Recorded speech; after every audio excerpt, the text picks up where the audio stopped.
Namaskaraha and welcome to our next session on yogic life. So today I want to, you know, refresh a little bit on what is the fundamental tenet of yoga. Right? We need to understand this fundamental tenet of yoga because as sadhakas, the good things that we have learned, we have to teach those things to other people also. Right? So prachara is one of our first and foremost duties. Right? So therefore we should be aware of the teaching properly to introduce it to others. Right? What is the key principle in spirituality is as you think, so you become. Right? So we say yadrishi bhavana yasya siddhihi bhavati tadrishi. So this is actually the key principle in yoga. As you think, so you become. Right?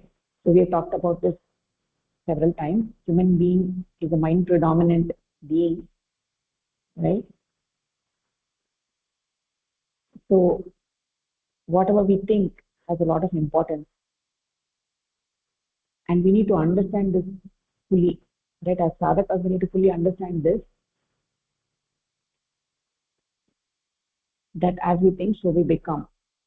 Right? In today's world, there is a great popularity of fake yoga. Right? There are many fake yoga groups who solely focus on the physical aspect, or they may include their own interpretation of pranayama. Right? But what is the true yoga? What is the full system for transforming one's person into godhood? Right? The guideline that I just said, as you think, so you become, is instrumental, is very instrumental to our approach. Right? That is key for transforming oneself into godhood. Right?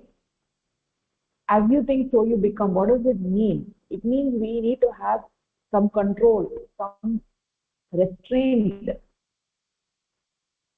in our thinking. Right? So if one thinks of something mundane, they will transform into that object step by step. Right? That is one part of the equation. Right? It is a natural desire of the mind to take the shape of its object of ideation. If you think of the book, then the mind takes the shape of the book. If the object that we are thinking is crude, let's say the object of our thought is money or any other crude thing, then the mind takes the shape of that crude thing in the course of time. If you are constantly thinking of money, then your mind takes the shape of the money. It becomes crude. Right? Yadrishi bhavana yasya siddhihi bhavati tadrishi. Right? So according to one's desires, one gets the fruits thereof. If somebody is a voracious eater and is always thinking about food, then it is very likely that after the death of his physical body, that person may get the body of a pig in the next life. Suppose somebody wants to be a runner like a deer, then it is not impossible that he will eventually get the body of a deer after death of his present structure. Right? So there's also a story that we might have heard, that there was a rishi, who had a deer, and he was always thinking about the welfare of the deer. Right? And in his last minute, in his minute of death, when he was actually dying, he again thought of the deer at the time of death. Therefore, in the next life, he was born as a deer. Right? So whether you prepare the food or not, right, you develop an intense desire to eat it. So it's not proper to cherish such desires. Right? If you do think about it, you should think about it just for a second, not more than that, right? If you're hungry, if you're going to eat, that just that second you should think about the food when you're going to eat, not not thinking about the food all the time, right? You should not be constantly thinking about the food. It's not proper to cherish such desires of fruit objects. If you just think about it, then you should just think about it for a second before you eat, not more than that. If the desire persists, then you will be assailed afterwards by its reaction, right?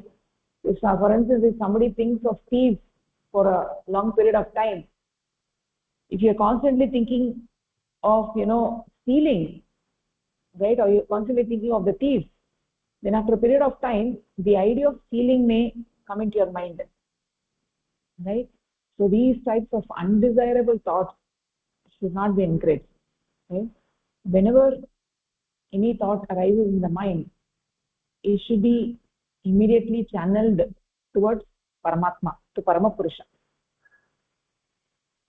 So one should always cultivate a spiritual ideal. One should have a spiritual ideal, right? In this materialistic era, people's minds have all kinds of thoughts, right? Name, fame, jealousy, stress, anger, fear, enemies, disease, etc. By thinking in this way, part or even all of their mind gets consumed in that manner, right? So the problem grows, and as the problem grows, the mind gets more degraded because the mind is constantly thinking. If you're constantly thinking of making more and more and more money all the time, right, your mind becomes very crude, right? The mind gets degraded, right? So wild and uncontrolled thinking is one of the main causes of physical and psychic diseases in today's world, right? We need to have a proper control of our thinking. If we are constantly thinking about all sorts of things all the time, that leads to degradation of the mind. It leads to physical and mental diseases, right? So this concept of as you think so you become is critically important in the path of sadhana, right? So the thinking transforms entire existence, right? So there's actually another side of this equation. So if we refine our thoughts, to focus in a spiritual manner, right, then we will move towards the supreme. If you're thinking about Paramatma, Paramapurusha all the time, then you will be inch by inch be going closer to him, right? On the other hand, if you think about crude things, then your mind is getting stulabhutam, right? It's getting crude and crude, right? So this is a very important concept for every sadhaka, and this needs to be taught to everybody else also, right? By this, we can not only free the mind of so many distractions, but we can truly move ahead on the spiritual path. It makes your mind very calm, it makes your mind refreshing, it makes your mind one-pointed, right? So this methodology of sadhana, what is this sadhana, right? It is a methodical manner of thinking wherein the mind focuses on Paramapurusha, right? It's a systematic way of thinking in a way that mind focuses on that supreme entity, right? This concentrated thinking is actually called as meditation. So when the mental flow is directed towards the supreme entity, then it is called as concentration, right? So concentrated thinking, what happens by doing concentrated thinking is that you will develop positive ideas, right? And in that process of that constant mental flow towards the goal, you will develop positive ideas, you will get a positive vibration, the spandan will be very beautiful, right? The mind will not be going up and down, right? So when you're doing the meditation, several things are involved, right? The brain cells, uh, the whole the mind, the brain, all of it are involved, right? So, and in order to do that concentrating thinking, you also need to have this bhakti bhava. Ultimately, the bhakti bhava, with that bhakti bhava only you can get that, concentrated thinking. So in meditation, concentrated thinking is very, very integral, right? By this concentrated thinking on that supreme entity, one can transform their entire existence, right? Even if somebody is, terribly depressed and is very, very anxious, they can also become, sadhakas, good sadhakas through this method, right? So, so this is the importance of thinking. Like this kind of teaching you will not get anywhere else, right? So in the lessons of sadhana, in the first lesson of sadhana, when you taught the mantra japa, right?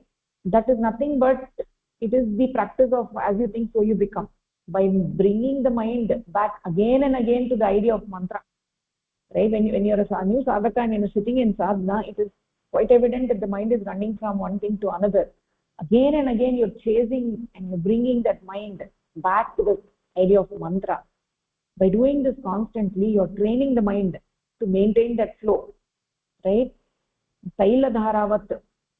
So what is the goal is to get that concentrated thinking, that you need to get the Saila dharavat flow, that mental flow on that Parama Purusha. There should not be any break. How, like when you pour oil, continuously it flows in a line. Like that, when you're doing meditation, your mind should not go this way or that way. It should continuously flow in that idea of mantra, and that needs training, right? So initially, what is that abhyasa that you're doing is, as you do repeating the mantra, when you're doing the mantra japa, mind may go here and there. You're bringing the mind again back to that mantra, right? By constantly doing this abhyasa, then one's physical, mental, spiritual existence gets completely transformed, right? The human beings, they start becoming divine, and one day they become deva, then they become Parama Purusha, right? So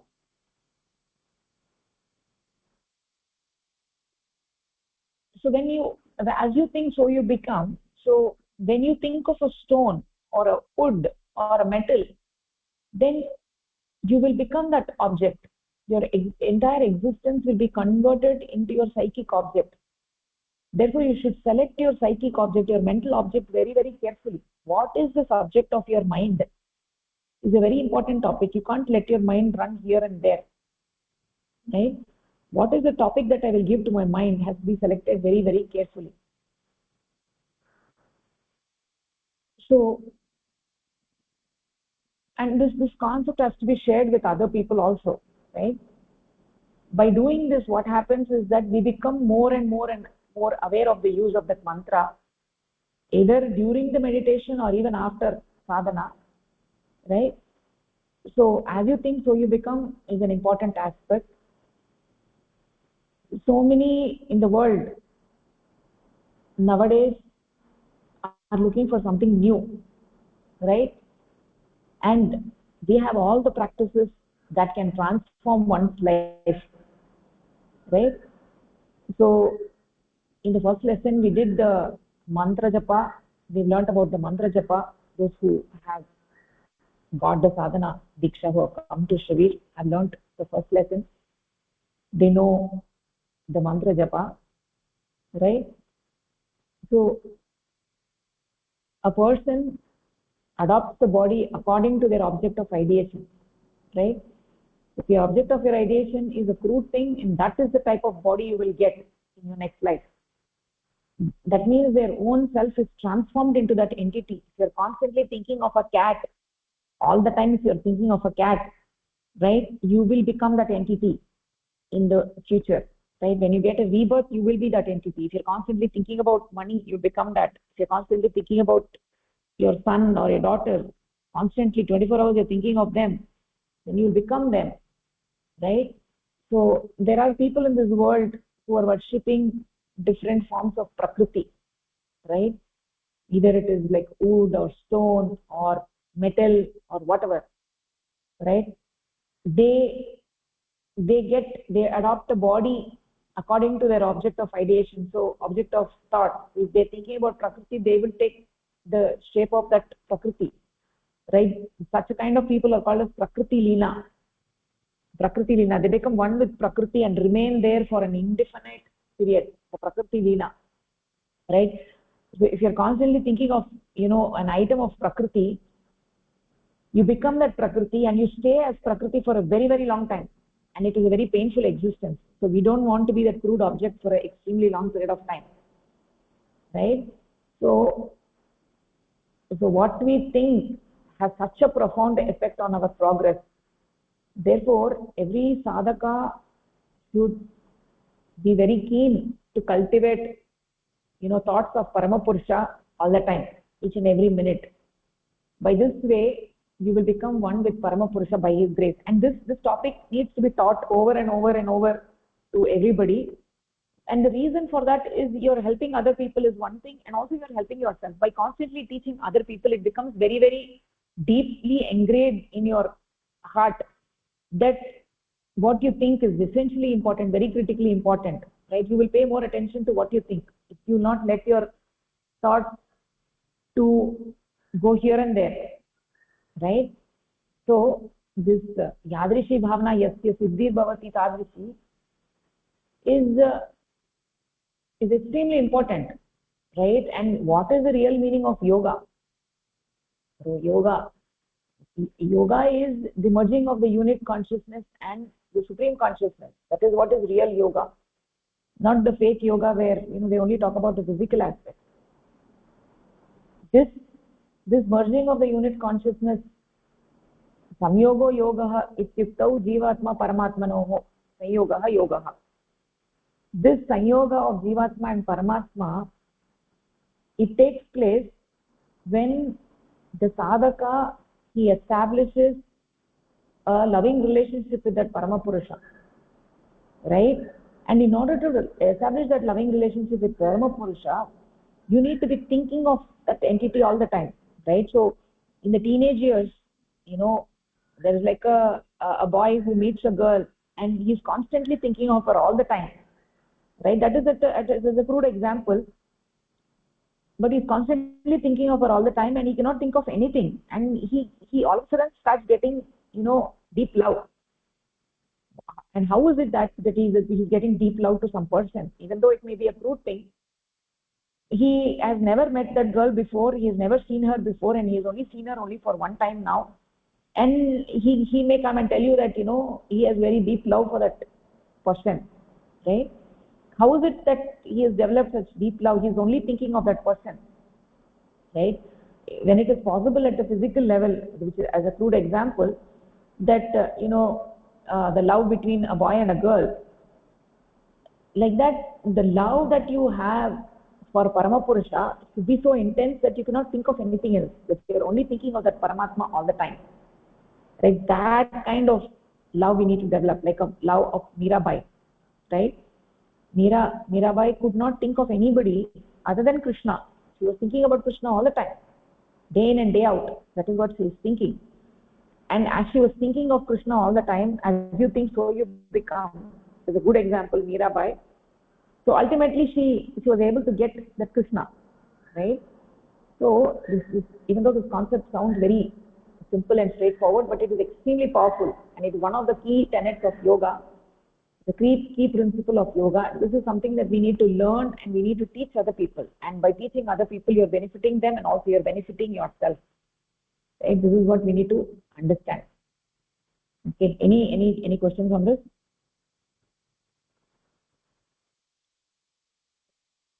Okay, if there are no questions on this, we can actually go to our uh, Yeah, I took the points, then I'll ponder over it, and then if I have any doubts I shall ask you, Bhagini.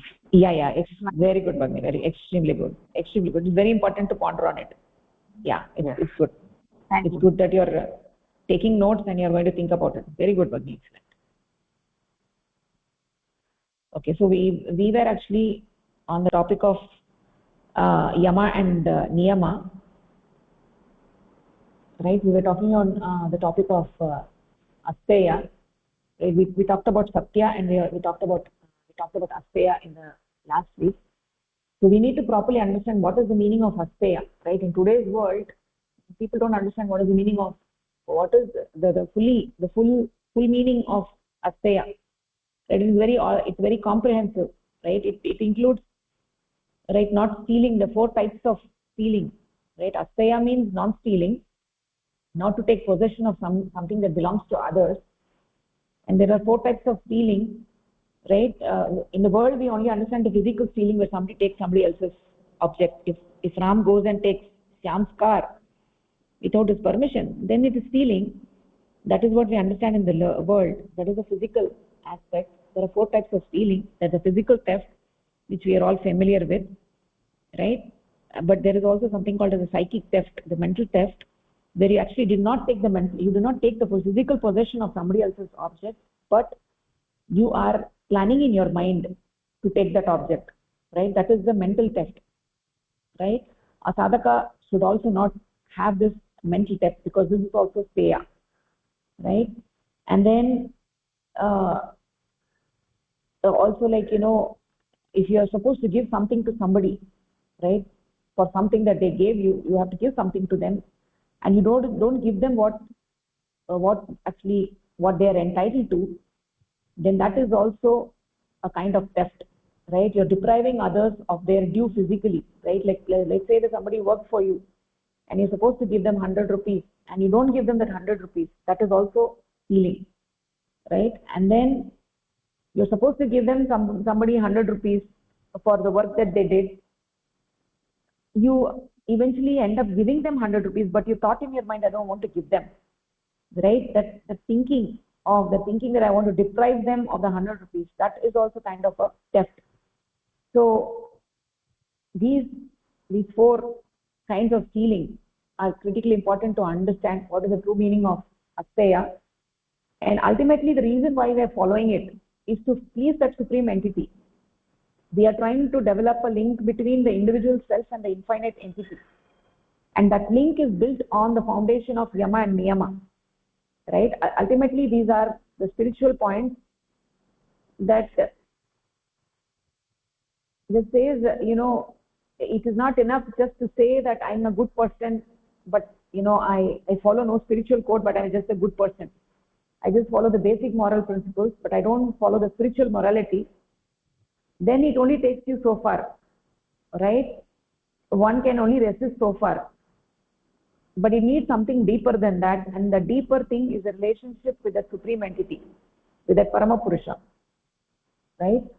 So the point on asteya is that we actually have to eliminate the tendency for theft, right? We have to eliminate the tendency for himsa. We have to eliminate the tendency of telling lies, right? So this the tendency to steal needs to be eliminated from the mind.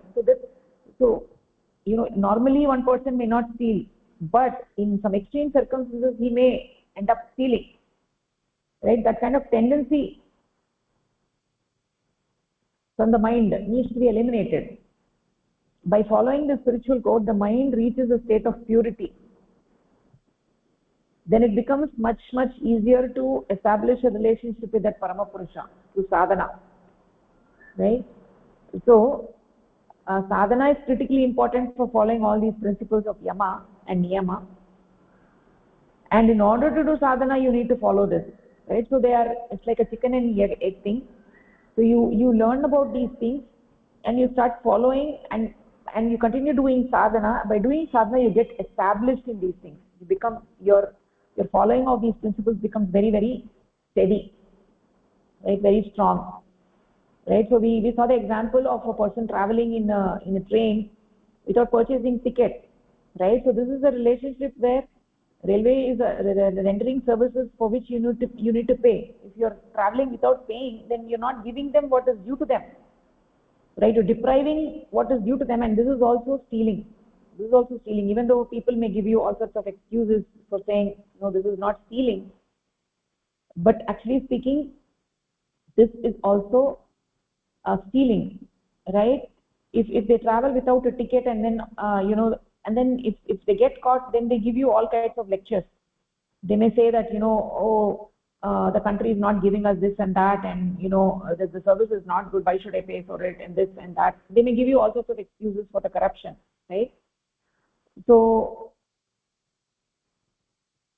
the thing is, you can't justify your actions by saying that the other person is not doing service or whatever it is. From your end, you need to follow it properly, right? If somebody is giving you a service and you decide to go in the train, you need to pay for it. You cannot have any excuse, right? So politicians and some leaders, and even also some spiritual leaders and all, they travel without buying a ticket, right, for whatever reason, right? So that is not correct. That is not correct. So bribing somebody for evading taxes, or traveling in upper class, right? So like for instance, people who work in companies, they get this medical allowance, right? So actually they don't have any illness, right? Let's say they're going to get some X amount of money from the company.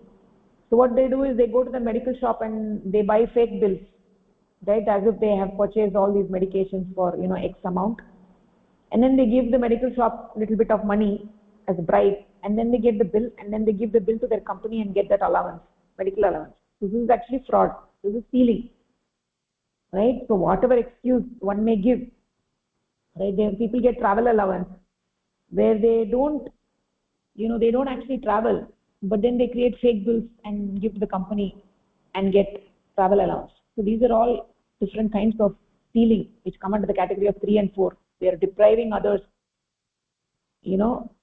uh, what is actually due. Like you're cheating the company, right? You're cheating the company of that much of amount. So this is also theft, right? So we need to rise above these kind of tendencies, right? So that is what is asteya. So let's actually move on to the next paragraph. Ishlata Bhagini, do you want to take it?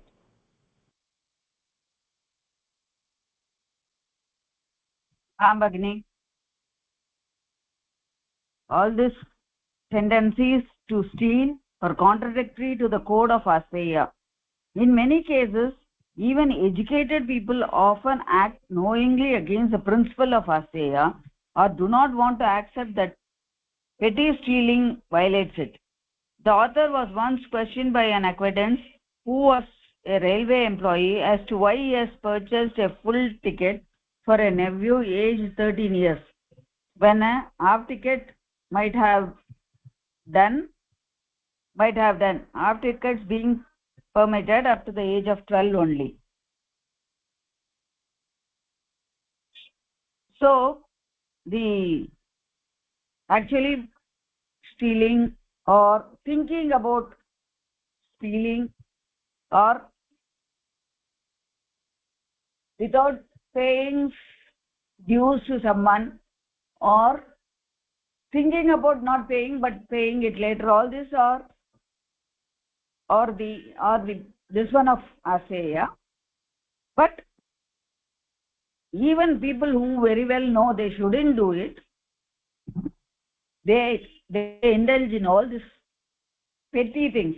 It might not be a bigger one, it might be a bit bigger, it might be a petty one, and they don't want to change that their attitude. For example, a railway employee can travel free, but a person is, because he has got a pass and he need not buy a half ticket. He takes the child in the pass itself, hereby not even paying that amount. That's what is said in this paragraph. Yeah, nicely said, Bhagini. Nicely said, Bhagini. Following the code of asteya is not an act of greatness, right? We should not deceive ourselves saying that we are doing something great, we are doing something very unusual. But in fact, this is how the basic functioning of the society should be. We should not have any tendency to steal. We should go out of the way to return something that is not ours, right? The easiest way of practicing asteya, as in the case with all the other principles of yama and niyama, is auto-suggestion, right? If people write from childhood, remember these codes and remind themselves what is correct, then they will not go astray when they grow up, even in the midst of temptations, and they will be able to maintain the high standards of thought and character, right? So in today's world, even many educated people, they do not follow the principle of asteya, right? So they don't think it's a big deal. There are, in every day, every step of the way, there are small things that they do, right, which is against the principle of asteya, right? So like, for instance, if there is something found on the road, right, there's like some money or something found on the road, then immediately people will actually take it. They will take it and go, okay, today is my luck, I got it, and they will go on. But that is not the right approach. That is also, there is an aspect of asteya involved there, right? That money did not belong to you, right? So you should not have the desire to take it, right? Either you leave it there and you go away, or even if you took it, then you need to donate it to somebody, right? It doesn't belong to you. So this is something, how do you follow it? Is you need, auto-suggestion is the best way. You need to write it down and you need to ingrain it in your mind and brain and start following it, right? And you get more steady in it by doing sadhana, right? There is no other way for it. Okay, let's go on. Subrajyoti Bhagini, do you want to take the next one?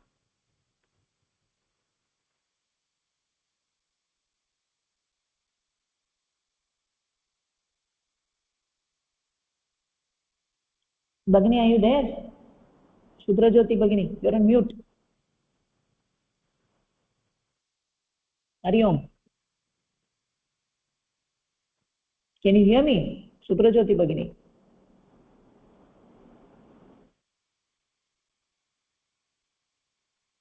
Okay, Pushpalata Bhagini, take the next one to go.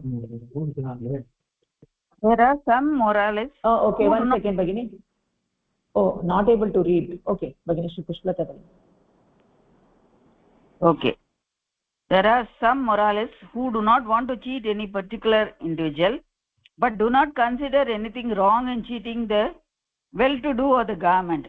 Many a shopkeeper would sell adulterated commodities to his customers, but entertain his own friends and guests with genuine items. It should be remembered that all actions with such a psychological background are against asteya. This is a way of practicing asteya, as in the case of all other principles of yama and niyama, is auto-suggestion. If people right from the childhood remember these codes and remind themselves what is correct, they will not go astray when they grow up, even in the midst of temptations, and they will be able to maintain a high standard of thoughts and character. See, there are some moralists. They don't cheat any particular individual, or they don't harm any particular situation. But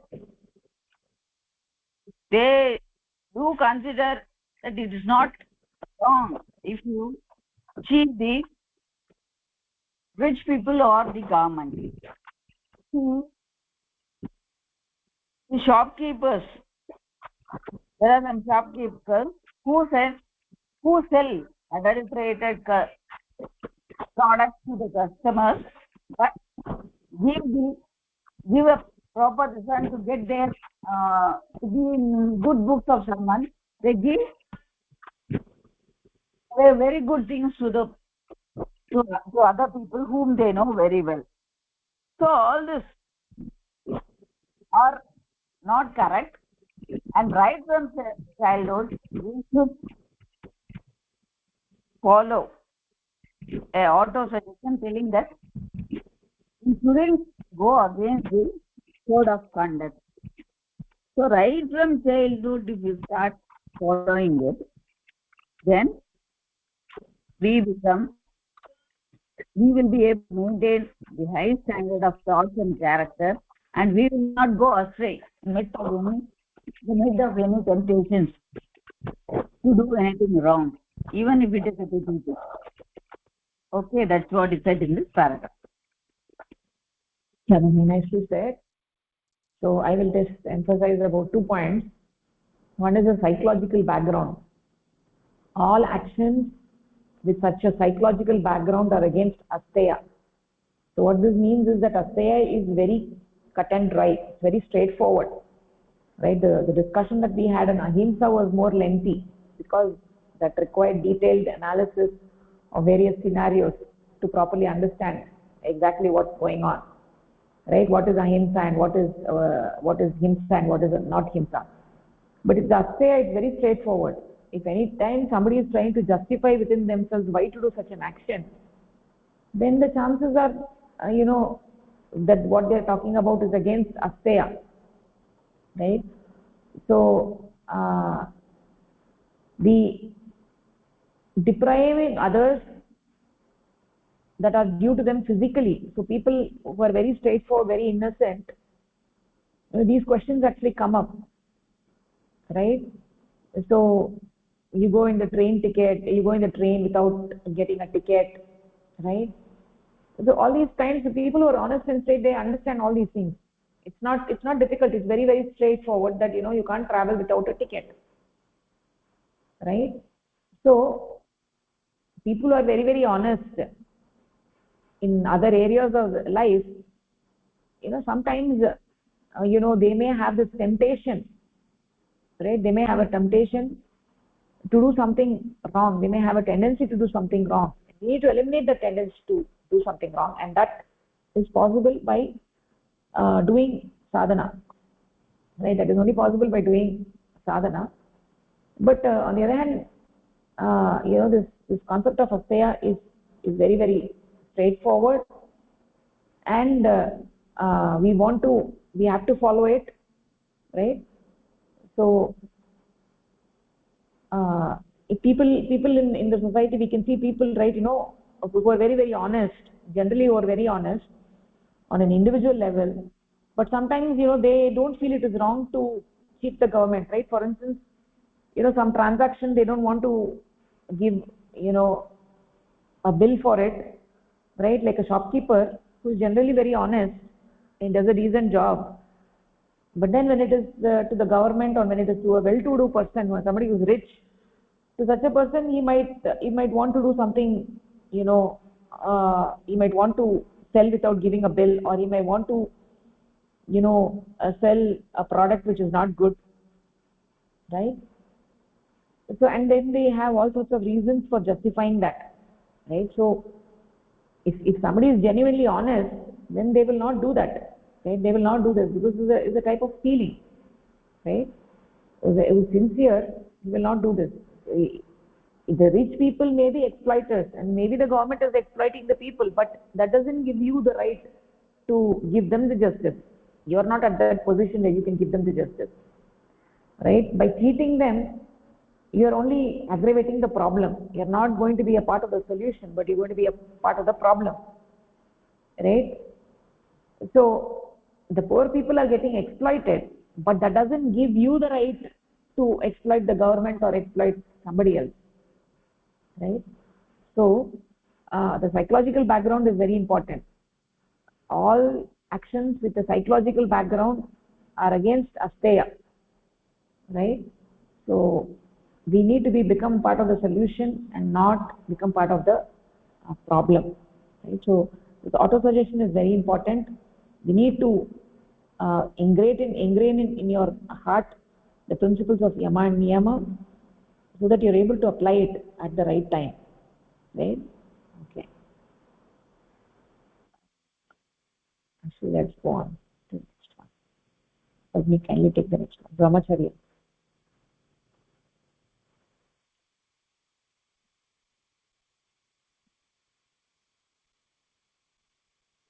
Vishwalata Bhagini. My screen is not visible. No, that this one screen is visible, but that text is not there. Okay, something happened. One second, Bhagini.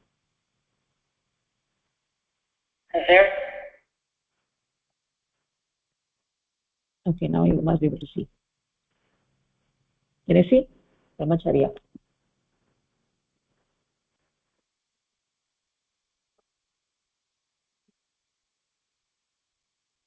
Brahmacharya. Yes Bhagini. Brahmacharya. The correct meaning of brahmacharya is to remain attached to Brahma. Brahmani vikaranam iti brahmacharyam. Whenever people do vicharanam. Brahmani vicharanam iti brahmacharyam. Whenever people do some work or think of doing any work controversially, they look upon any work extroversially, they look upon the object with which they come in contact as a crude finite entity. Because of their constant aspiration for material achievement, their mind is so engrossed in material objects that their very consciousness becomes crude. The meaning of practicing brahmacharya sadhana is to treat the object with which one comes in contact as different expressions of Brahma and not as crude forms. By means of such an ideation, even though the mind wanders from one object to another, it does not get detached from Brahma because of the cosmic feeling taken for each and every object. As a result of this prayer sadhana, extroversial approach is converted into Shreya sadhana, introversial approach, and Kama into Prema. Shreya means attraction towards material objects, while Shreya means attraction towards the ultimate reality. Kama means desire for finite objects, and Prema means desire for the infinite. So,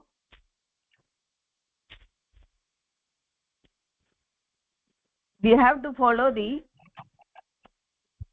ideal of brahmacharya. So what it means is we have to see every Brahma swarupam in every object instead of thinking of that object as a crude one and moving from one object to another.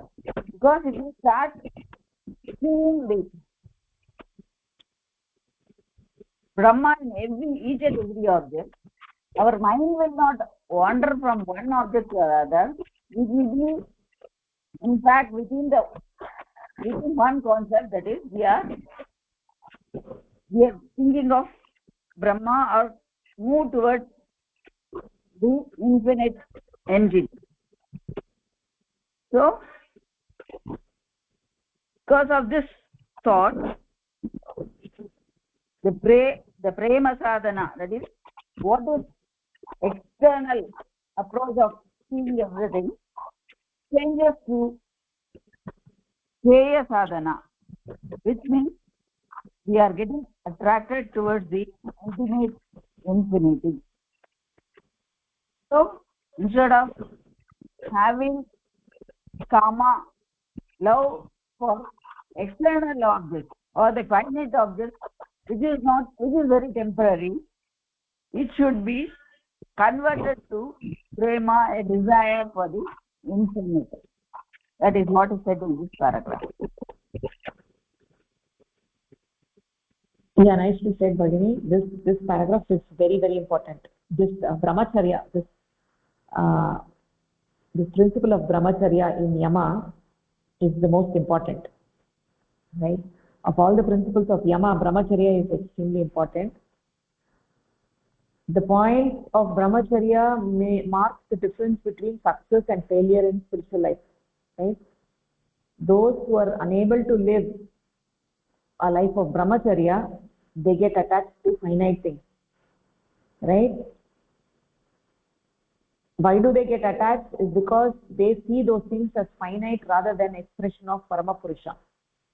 Instead of seeing an object as a Gunanvit Purush, right, as an expression of Paramapurusha, they see it as a relative reality, which it appears to be, and because of that, they get attached to those things and they start running off over the wrong things, right? So, as a consequence, what happens is that their mind degenerates. Their mind becomes degenerated, right? So we can see there are many so-called sadhakas who are wearing, this orange-colored clothes, the so-called monks, right? Who have lost their path because of not being able to follow brahmacharya, right?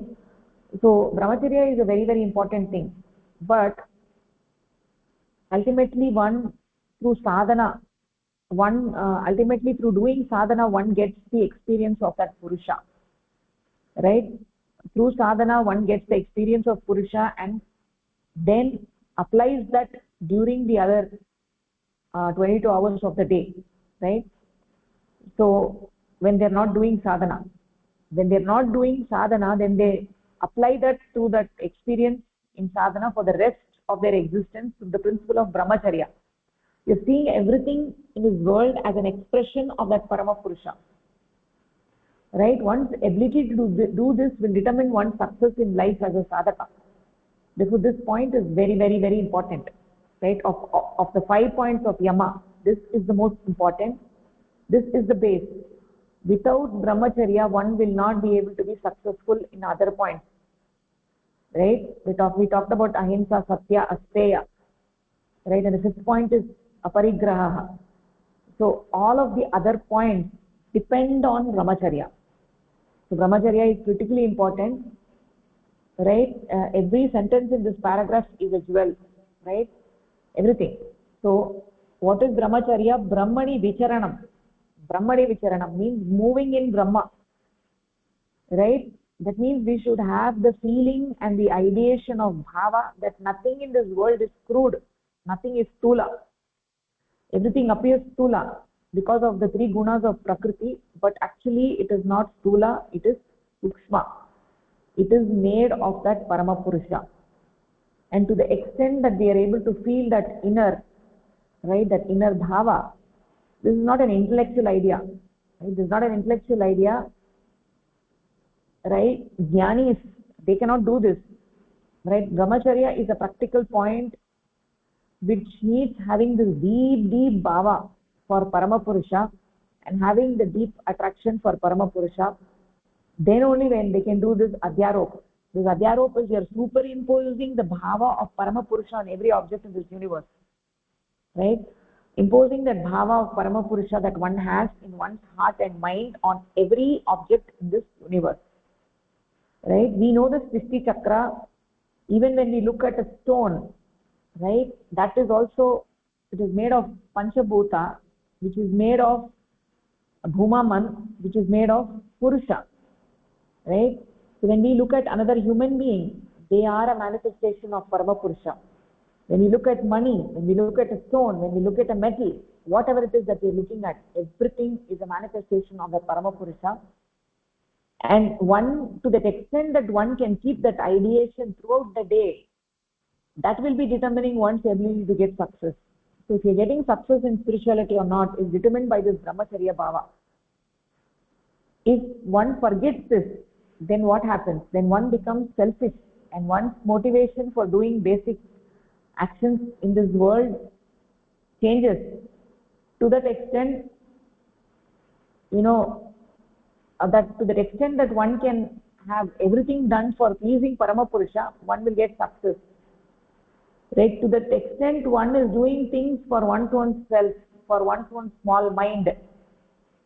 To that extent, right, they will be leading a material life and they will not get success in spirituality, right? So we've been talking about the spiritual morality, and that we're talking about Yama, and that Yama, brahmacharya is very important, right? So we understand ahimsa, we understand satya, we understand asteya, about how we should act in the world, right? What about brahmacharya? How is that a point of morality? Right or right and wrong, moral and immoral. The reason is that brahmacharya is the foundation for everything that we do in the world, right? If we approach it with brahmacharya, then we never abuse any object of this world with selfish intent, right? Never. Because everything is made of purusha, and that purusha is my essence of my life, and my life is for pleasing that entity, right? Everything, every object in this universe is that is due to the combination of the gunas. It's a gunanvit form. It's a qualified form that is in front of me. The purusha, due to the impact of prakriti, is appearing in that form. And how can I abuse that? Right? Because this is Parama Purusha, that is Parama Purusha, this is Parama Purusha, everything is Parama Purusha. This bhava underlies everything, right? Underlies asteya, ahimsa, satya. Everything is underpinned by brahmacharya, right? So one will never have the tendency to do any of these things, the other things which are going against the principles we talk, if one is steady in brahmacharya, right? This is a very, very wonderful principle that makes life very, very light without any mental stress. Because mental stress comes to the extent when one is linked to the small I feeling. That is when mental stress comes. Right? But when we feel that Parama Purusha is with us, and when we feel that he is with me, helping me with everything I do, and this object is Parama Purusha, then there is no attachment to those things. There is no place, there is no scope for mental stress, anxiety. All of that comes from seeing the world, as what it is, rather than having the feeling that it is vibrational, that is consciousness, that is Purusha, which pervades everything. Right? He is Sarva Vyapi. He is everywhere. Right? Everything is made of that Brahma. When I have that feeling, right, then your mind becomes very, very light. There is no mental stress. There is no feeling of selfishness. Right? So that requires practice, that requires yoga sadhana. Right? With yoga sadhana, you will be able to get established in brahmacharya bhava. Brahmani vicharana means that is what it is. Remaining attached to Brahma. Right? Seeing everything in this world as an expression of Brahma. Right? So that is what is brahmacharya. Right? And by practicing brahmacharya, the prayer sadhana is converted into Shreya sadhana, right? And the kama is converted into prema, right? The prayer is attraction to the crude objects. If you don't follow brahmacharya, then you're following prayer sadhana because you're getting attracted to the crude objects of the world. If you're following brahmacharya, then you're doing Shreya sadhana, which means you're getting attracted towards the supreme entity. With prayer you have kama, desire for finite objects. With Shreya you have prema. Right? You have prema bhava for Parama Purusha. So this is what this paragraph is talking about. This is very, very important. Right? To get mukti. Right? To get mukti from the samsara chakra. Right? We've had so many human lives. We have lived so many lives. We have so much of samskaras accumulated. It's possible to burn all of them in this very life. Right? But Harihi, Paramatma, he steals those. Right? He steals those. Right? So one who has that love for that Parama Purusha, one who is steady, one who seeks his kripa, right? Then, when he gives his kripa, he takes away your samskaras, he burns your samskaras. So there is nothing to worry. Right? There is nothing to worry. So that Parama Purusha is Prema Swarupa. If you have that Prema Bhava for Parama Purusha, Bhakti, then your samskaras all will get, destroyed. Okay. So we can take the next one.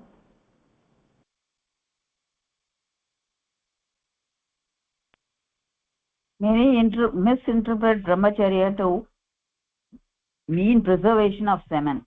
It should be understood that neither the word Brahma nor the word Charya has any relevance to the word semen.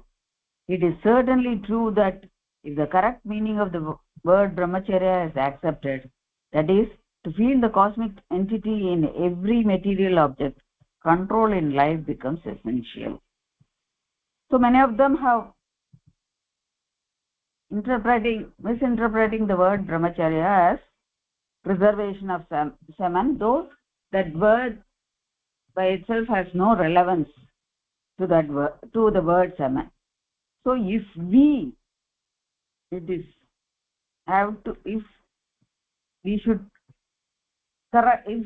accept the correct meaning of Brahmacharya, that is to seek cosmic entity in every object which we see, then we should know that control in life becomes essential. Then only we can find Brahma, the aspect of Brahma in every object, instead of thinking it as a crude object. That's what is said in this paragraph.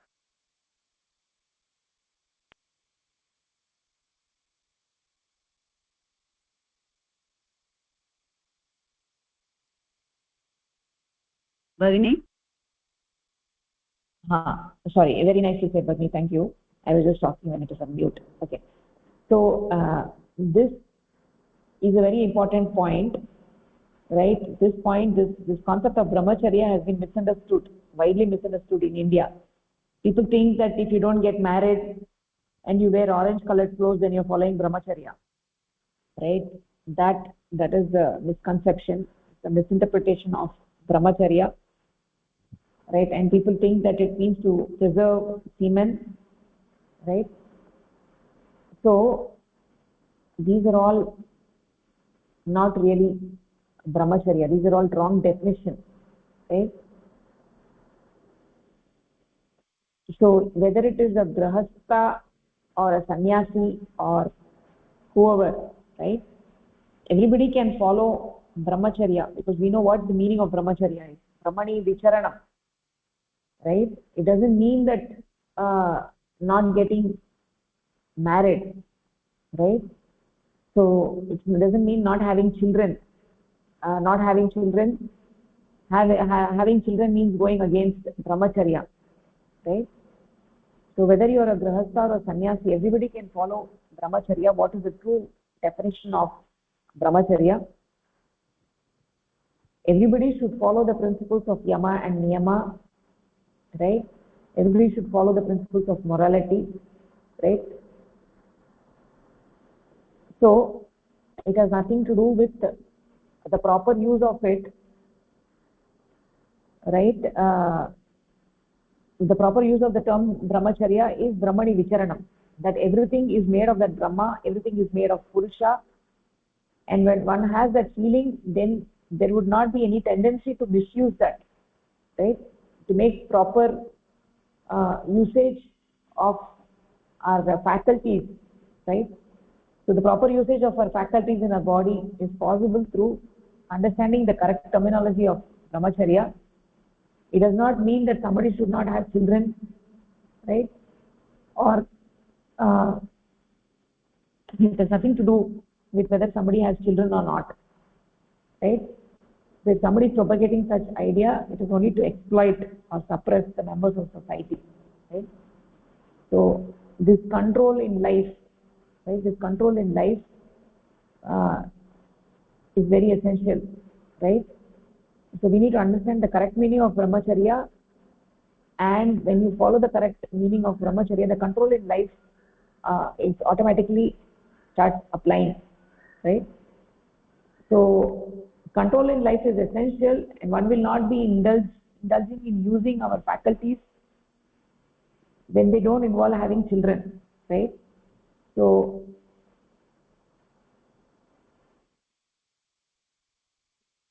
the control which comes with ideation of Purusha, with spiritual ideation, right? Then the control is natural, does not imply disobeying the laws of nature, right? So this is the proper sense of control, right? So this correct meaning of Brahmacharya, of the word Brahmacharya, needs to be understood. When you understand the correct meaning, then control becomes essential. Control in life becomes very essential. Okay, we'll just take the last paragraph and we'll conclude the thing. The prevention of the discharge of semen by some special measures or prevention of its surplus formation by fasting is ordinarily termed as so-called brahmacharya. While this is not the meaning of brahmacharya, any male, young or old, married or unmarried, who sincerely follows the yogic guidelines, sadhana, asanas, yama niyama, sadvika ahara, upavasa, seva, will ideate on Paramapurusha throughout the 24 hours, and this indeed minimizes or even eliminates the possibility of sexual arousal. This in turn prevents a discharge which may occur while awake, asleep or dreaming, because when there is no formation of surplus semen, there is no physical desire to waste it. So while the meaning of brahmacharya itself is not to be equated with the preservation of semen, the prevention of formation of surplus semen is a natural outcome of the practice of brahmacharya and is highly beneficial in comparison with its loss.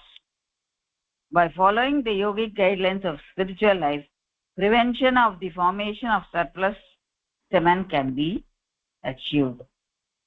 So this paragraph, it is essentially said that by following the yogic ideas of sadhana or the asanas, or following the ideals of yama niyama, satvika, having satvika ahara, and following some upavasas and some seva to mankind or anyone in some way doing some seva, will